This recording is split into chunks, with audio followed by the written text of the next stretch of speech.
Okay, this video is focused on illustrating how to use the new command in Excel to plot a 3D map of different regions or different cities. So here, say for example, right, the first column is about those cities, England, including Cambridge, and then the second column is simply some numeric figures for us to put the heat map or bar chart. First of all, have to select the data range and then click Insert Map, New Tool.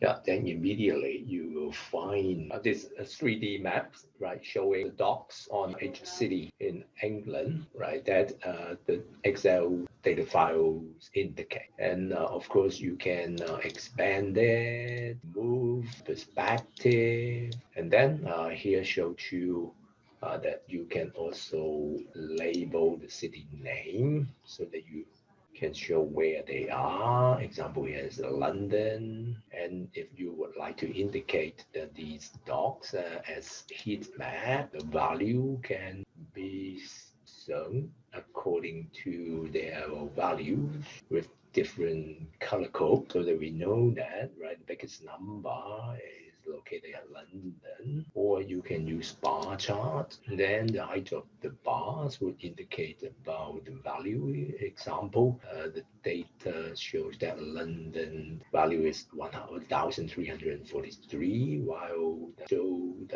is only 404.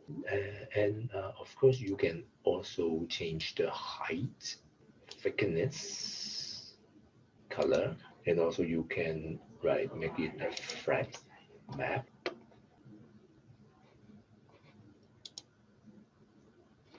And also show the data in descending order according to the name of the city.